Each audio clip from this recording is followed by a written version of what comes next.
Hello, friend. Welcome. Thank you very much. Good to meet you again. Also very happy to be together with you again this time. Thank you and welcome. Thank you. One description of God is that He is the all-powerful. Right. In other words, God's power is not limited by anything or anybody. Right. And I guess it is also true to say that nobody compares to God when it comes to power. Is that right? That is right. In that reference then, what is the basis of the claim that Jesus is God? Is He as powerful as God Himself? Well, first of all, like I said, thank you for coming. And this is a very interesting discussion. Secondly, the truth is that Jesus is not just as powerful as God. Jesus is powerful because He is God. So He does not just resemble God or equal to God in power. He is the all-powerful God.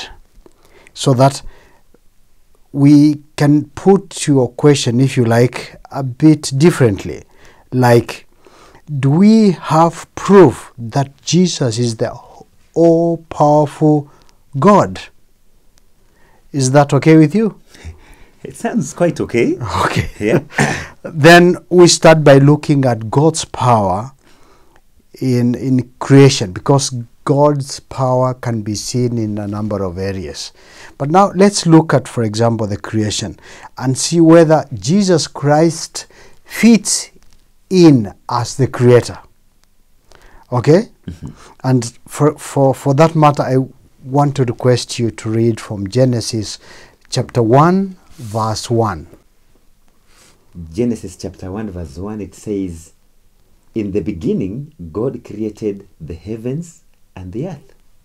Yes. So according to this verse, God is the creator.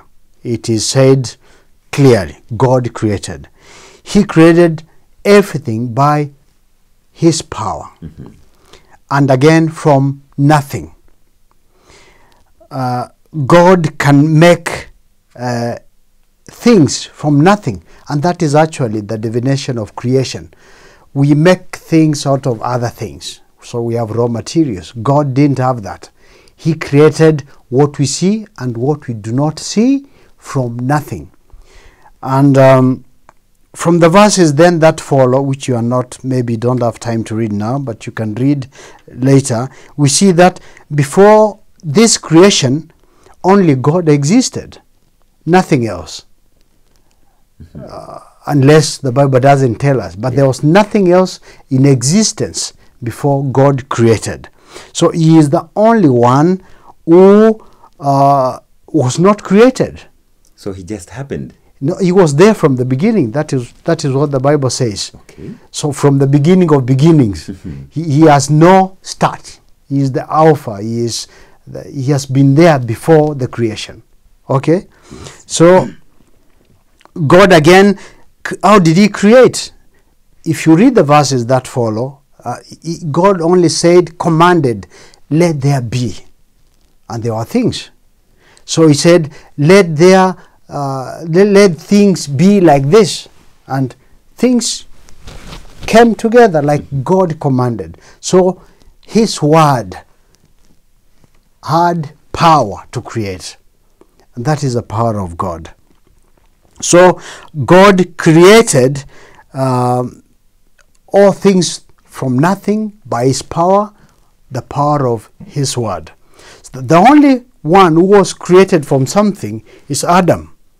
So the Bible says he was created from the dust of the earth. Mm-hmm. But you see, even that dust was created from nothing.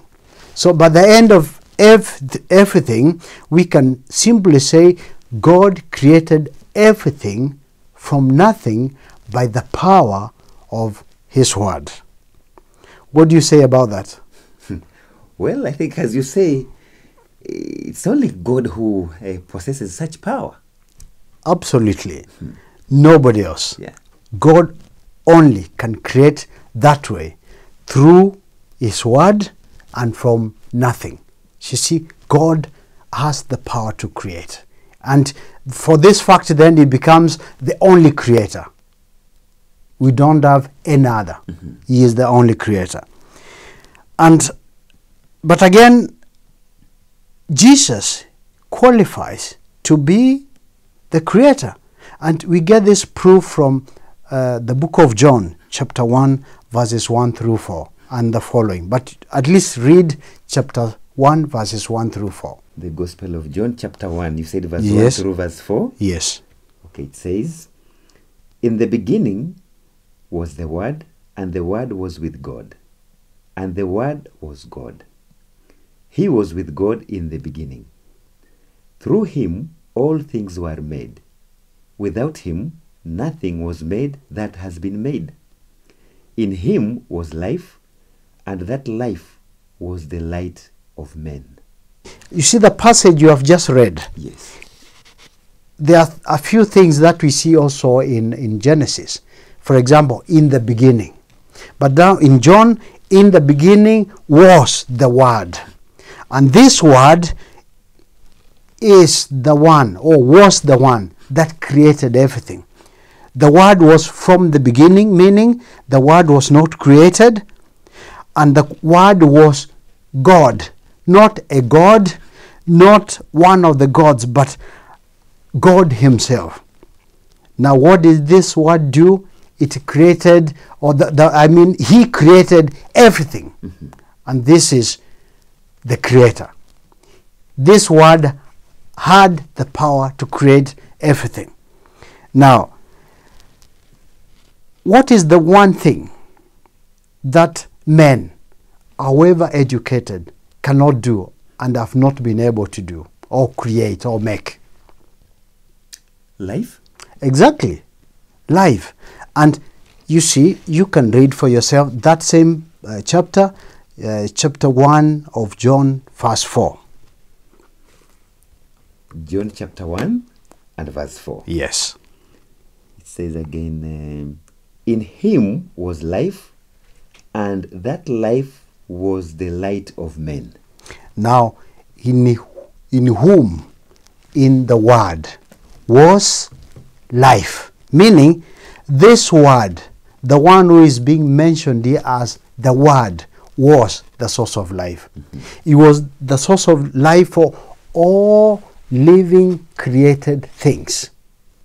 He created, but he was also the source of life. So you and me were breathed into life, or were given life by the one called the Word. He is the same one referred to Genesis, but in John 1 he is called the Word. He was God, the creator, the all-powerful one, able to create from nothing. Yeah. And again, for example, when you talk of him being the source of life, you remember the story of Lazarus, the brother to Mary and Martha? Yes. You have heard the story. It's in John 11. You can read for yourself. Yeah. Jesus is sent because Lazarus is sick. He doesn't go for some reasons. He waits until Lazarus dies. Lazarus is buried, and Lazarus stays in the grave or in the tomb for 2-3 days, 4 days maybe. When Jesus arrives there, the sisters say, "If you had been here, my brother would not have died." Jesus goes to the tomb and says, "Open the tomb." And they say, No. He must be smelling. The body is rotten now. There's no hope. And Jesus raises Lazarus, the one who is rotten, to prove that he is the giver of life. He is the creator. So Jesus is the giver of physical life, like we are now breathing. We have been given life by Jesus Christ, but he's also the giver of spiritual life. He gives us spiritual life, and we'll come to this later. But Jesus is the creator, the giver of life. Okay, but who is this Word? You're talking about Word. Who is this? Are you telling me that the one referred to in this passage as the Word is Jesus Christ? Well, you can read for yourself. It's right there in John 1:14. The Word became flesh and made his dwelling among us. We have seen his glory, the glory of the one and only, who came from the Father, full of grace and truth. Yeah. You see, the Word who was from the beginning, who was God himself, the Creator, became flesh. Meaning, from the beginning, he was not a human being. He was not flesh. He was God, the Creator. But there came a time when he took upon himself a human body. And you can read also later on Philippians 2, 6 and 7.